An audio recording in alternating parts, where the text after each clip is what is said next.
Welcome to the Michigan Golfer Show with your host, Bill Shelton. Join us each week as we explore the people, the places, and the events that shape our great game. We're at the Wild Bluffs Golf Course, part of the Bay Mills Casino Resort in the Upper Peninsula of Michigan, and we're talking with the Director of Golf and course designer of this outstanding golf course, Mike Husby.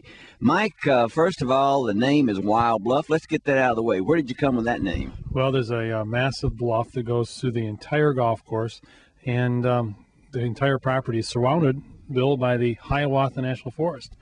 And there's a lot of animals that come onto the golf course, especially during the construction period. And it seemed natural. I mean, you got the big bluff, it's full of wildlife. Wild Bluff had to be the name. Well, you've designed several courses in the state of Michigan and other areas, but what was the unique challenge of this piece of property and this entire project? Well, first of all, it was very difficult soil. It made it difficult to build this golf course because of that. But the spectacular vistas, it made it just, no matter how hard and difficult it was worth it, because you knew every single time you finished a golf hole that it was going to be something special. Well, why don't we take a tour of the course and look at some of those outstanding holes? Okay, Mike, we're standing on kind of a joint 1 and 10, so regardless of which side you start on at Wild Bluff, and we'll look at 1 in a little bit, but if you're going down 1, tell us a little bit about what the player faces. Well, just on every golf course that I've ever designed, Bill, I try to make hole number 1 as wide open as possible. I have the landing area large and not force you to hit a driver on that first shot.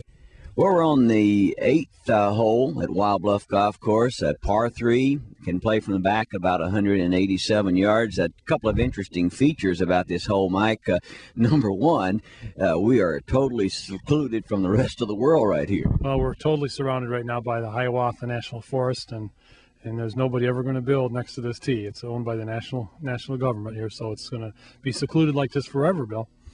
Well, let's talk about this teeing area. You've got a par 3, and you've got some water guarding over on the right side short and a bunker on the left, but you have more than a few tee positions on the teeing area.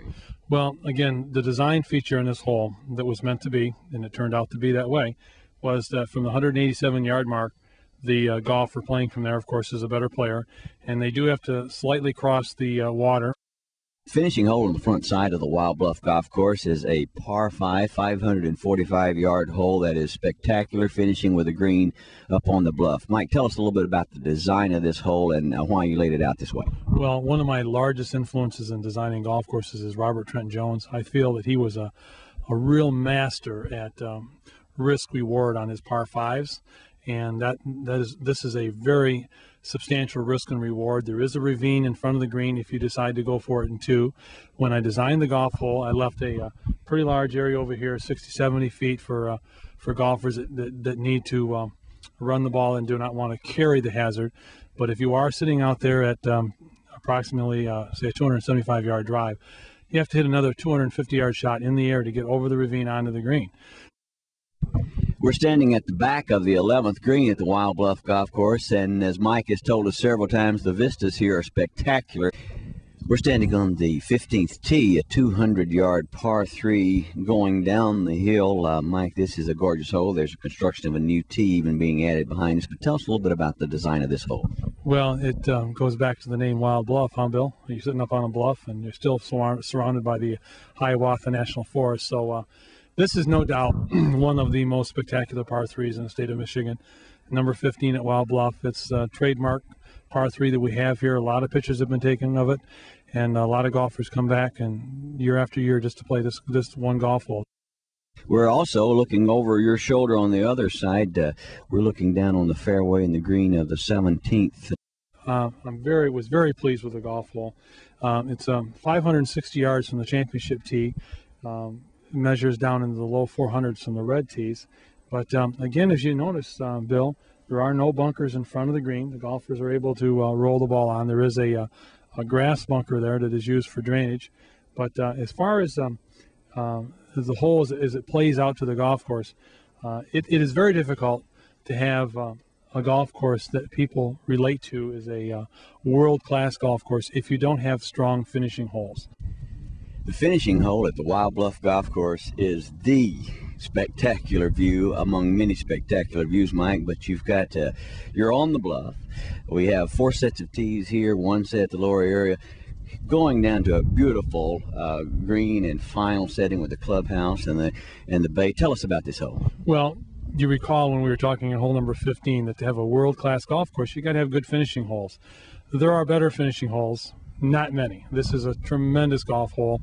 It overlooks Wasky Bay, overlooks the St. Mary's River, and even a portion of it goes out into Whitefish Bay. But it's just a spectacular view, and it's very playable. The fairway's wide.